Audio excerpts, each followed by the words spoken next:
terceiro dia da jornada de missões, eu pensei em trazer uma meditação sobre missões. E para isso eu escolhi o texto de Atos 13. Atos 13. Atos, capítulo 13. Nós vamos ler do versículo 1 até o versículo 4. Atos dos Apóstolos, capítulo 13, versículos 1 até o versículo 4.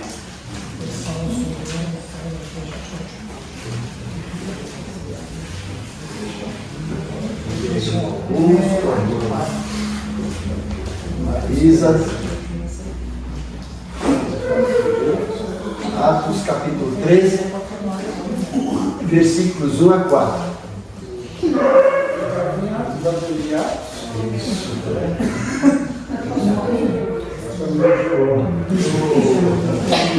Atos é depois de João.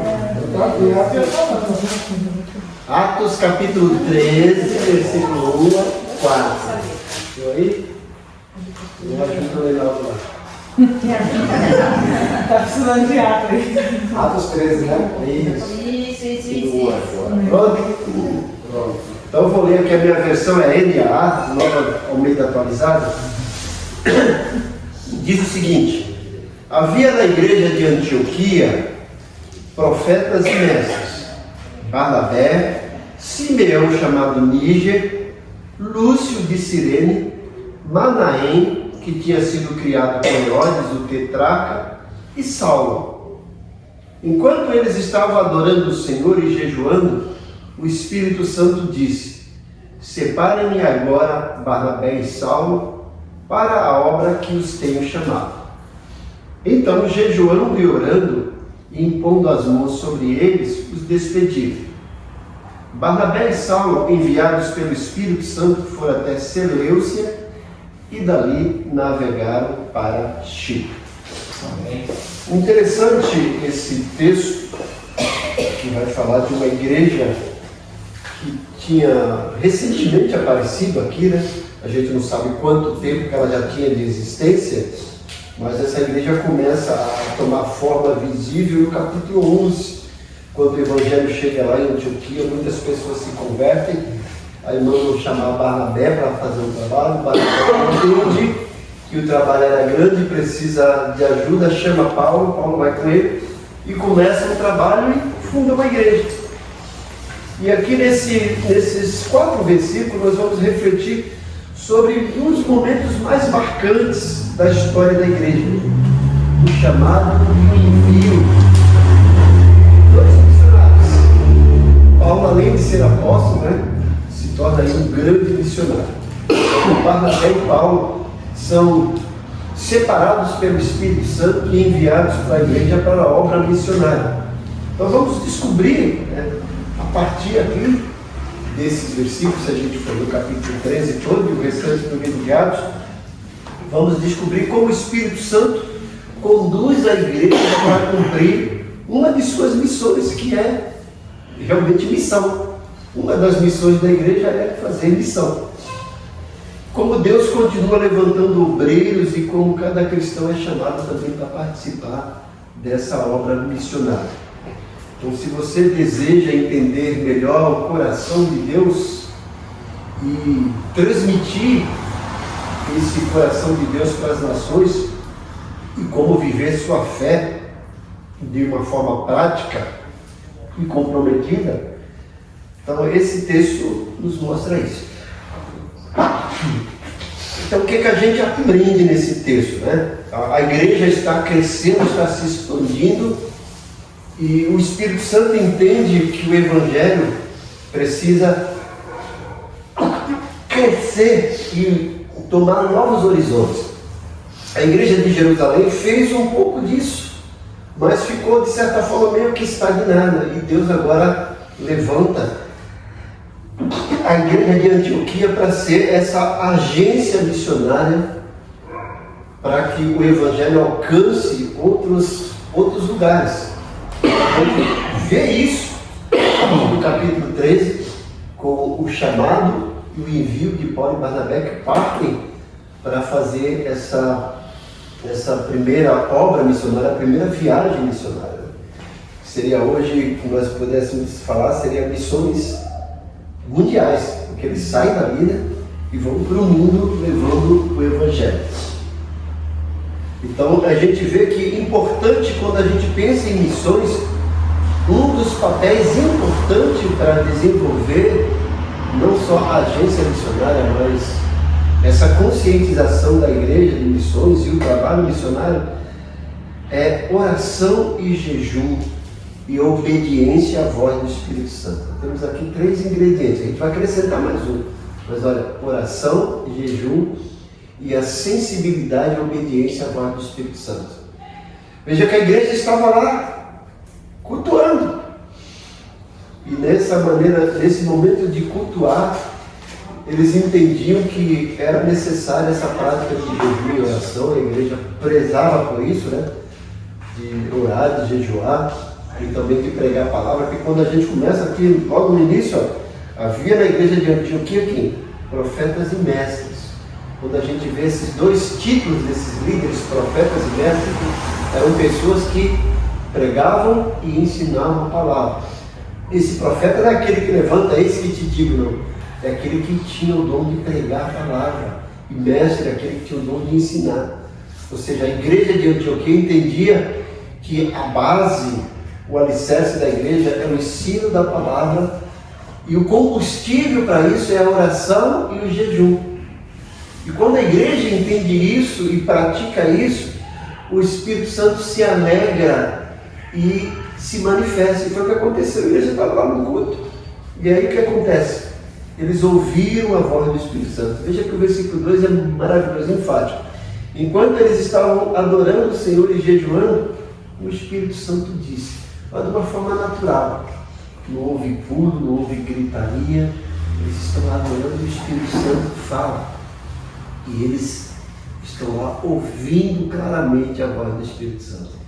E a voz do Espírito Santo é a seguinte: separem-me Paulo e Barnabé. Diz o versículo 2, né? Separem Paulo e Barnabé para a obra que os tenho chamado.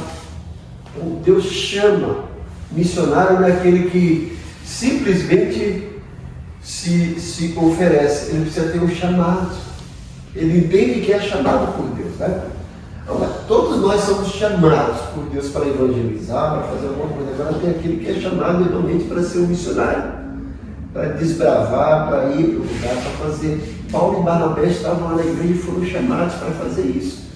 Veja que a igreja tem que entender que existe a parte de trabalhar com a membresia aqui dentro, que é ensinar, que é disciplinar, que é orientar, que é orar, mas também tem o trabalho lá fora, que é o evangelismo e que é missões.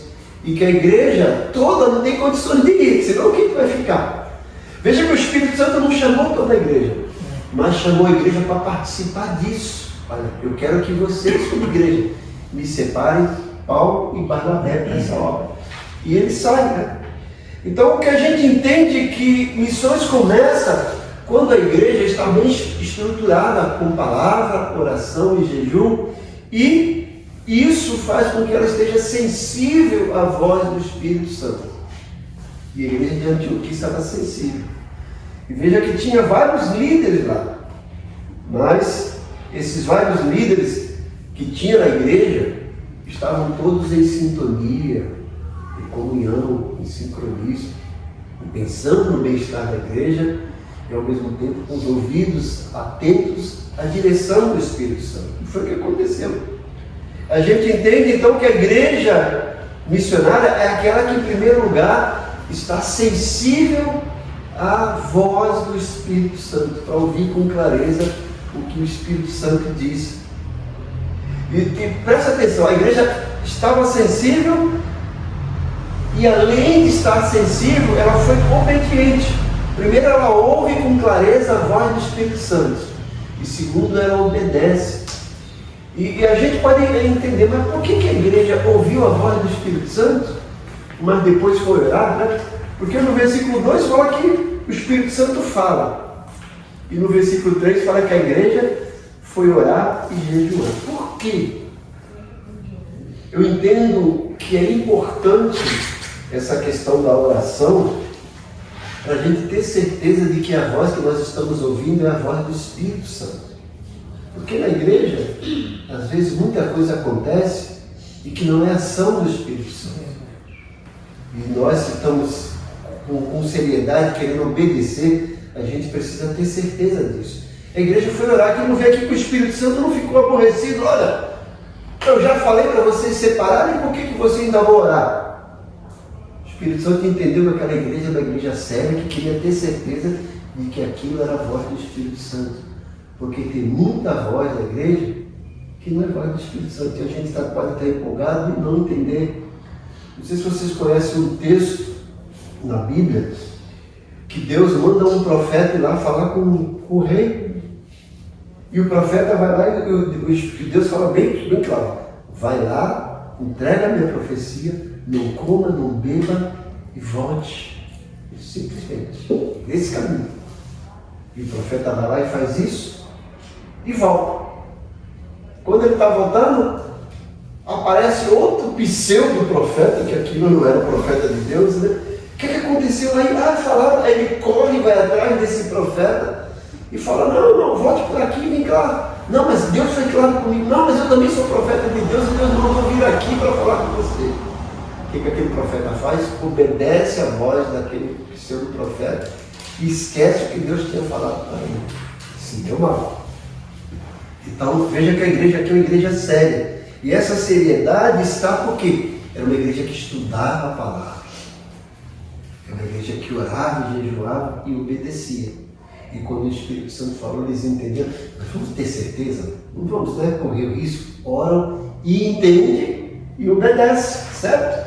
Então a igreja que estava sensível à voz do Espírito Santo, uma igreja que obedece à voz do Espírito Santo, e nessa obediência a igreja envia. E olha que coisa interessante.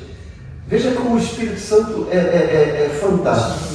Ele fala assim: sou eu que separo, mas vocês é que vão enviar. Se você prestar atenção, separem-me para a obra que tenho chamado. Aí o versículo 3: então jejuando e orando e impondo as mãos sobre ele, os despediram. Aí o versículo 4: Paulo e Saulo enviados pelo Espírito Santo. Eles foram enviados pelo Espírito Santo e enviados pela igreja? Pelos dois.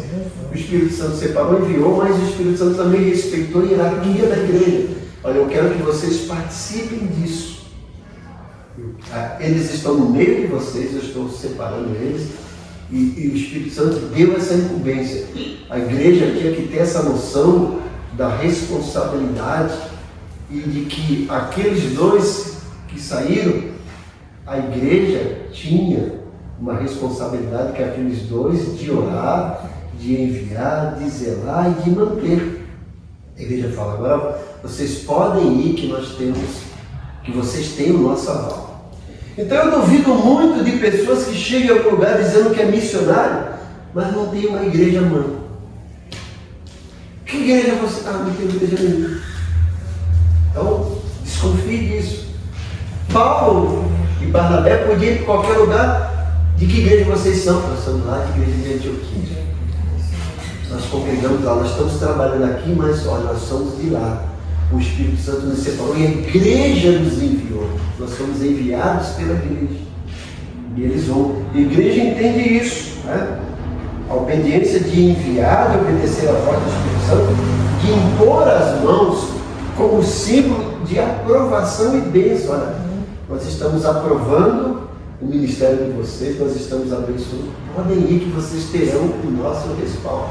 Podem dizer que a igreja de Antioquia, ouvindo a voz do Espírito Santo e obedecendo, enviou vocês.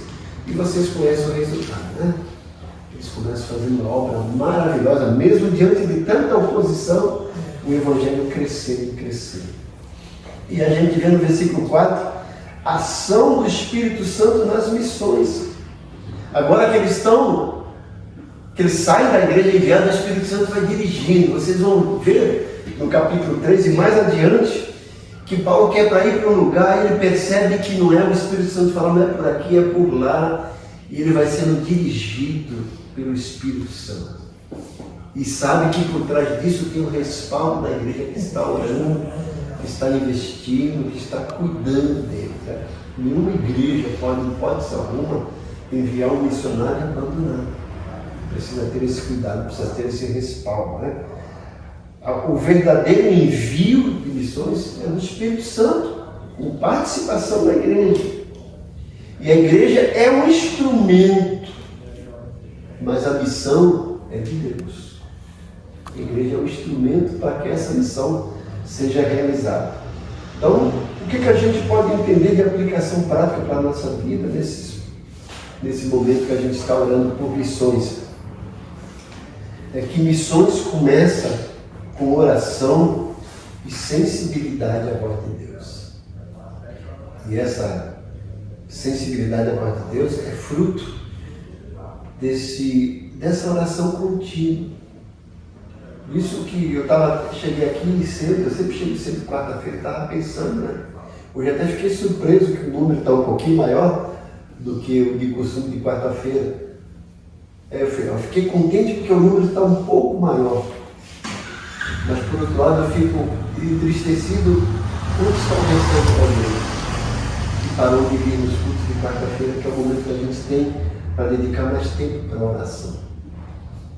E depois fica pedindo bênção, né?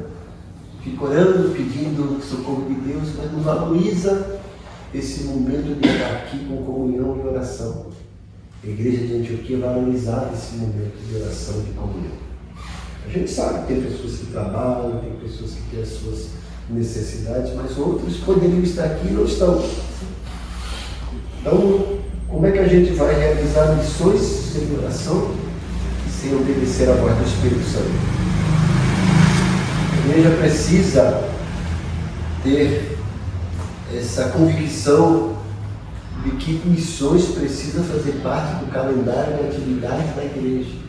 Não é um departamento à parte que a gente faz só de vez em quando, tem que estar inconstante. Né? A nossa denominação batista tem o nosso calendário de missões, mas se você prestar atenção, não é só um dia. Né? Eles têm o dia da oferta de missões nacionais, de missões, o dia de oferta, mas todos os cultos é para enfatizar essa questão dos projetos, dos pedidos, né? Dos alvos. A igreja entender, para a igreja respirar missões, viver missões 24 horas, né? E quando a gente vai lá dizimar, lembrar que tem espaço lá para colocar missões, quando a gente for orar como missionário, né? Graças a Deus nós temos aqui pessoas que adotaram missionário e que todo mês mandam uma ofertinha, né? Fazendo esse papel de atender o ídolo de Jesus. A gente não pode ir lá na África, mas a gente pode orar pelo missionário e sustentar o missionário que está na África. Esse é o papel da igreja. Cada questão deve perguntar a si próprio: qual é o meu papel na missão de Deus? Nessa questão da obra missionária. Qual é a minha função? Qual é o meu papel? Muitos podem ser voluntários para ir, mas a maioria não pode. Mas já que eu não posso ir, eu vou orar, eu vou sustentar, eu vou divulgar. É a maneira de fazer missões. Então, missão não é uma coisa opcional para a igreja. Missão tem que fazer parte diária e prioritária da vida da igreja. Assim como Paulo e Barnabé foram enviados, né? Hoje o Espírito Santo continua levantando pessoas para ir fazer missões. A gente vê na nossa missão batista, né? Nós temos a carreta missionária, temos o barco que faz missões não só no Rio Tietê, mas nas regiões dos ribeirinhos, temos os radicais, os missionários aqui, pensando em Brasil, né? E aqui pensando em Santos. A gente às vezes esquece que tem agência missionária batista aqui em Santos. Nós temos no mínimo 3 para refrescar a memória. Nós temos a Cristolândia masculina, a Cristolândia feminina, que tem missionários lá de tempo integral, 24 horas por mês. E nós temos missões em prisão e hospital, que é capelania hospitalar e prisional, com pastores que são treinados, com equipe que é treinada, com certificado, que vão aqui nos presídios aqui da Baixada, que vão nos hospitais fazer o trabalho de capelania. Graças a Deus, porque a Igreja Batista, que a Missão Batista tem essa visão aberta. E pessoas têm sido ganhas para Jesus através disso. A gente não pode entrar no presídio, a gente às vezes não pode entrar numa ala de hospital a qualquer momento, mas esses missionários que são capelães, que têm a credencial, que fazem esse trabalho, que tanto os hospitais quanto os presídios agradecem, né? Porque tem cultos lá, já tem uma igreja no presídio, já tem uma igreja na Santa Casa, graças a Deus por isso. E nós, como igreja, devemos orar e sustentar esses missionários. É isso que eu queria trazer para vocês hoje, essa pequena reflexão, nesse momento aqui de oração por missões. Vou passar aqui para a Eva, para a Vicente. Nós queremos já para ensinar, né?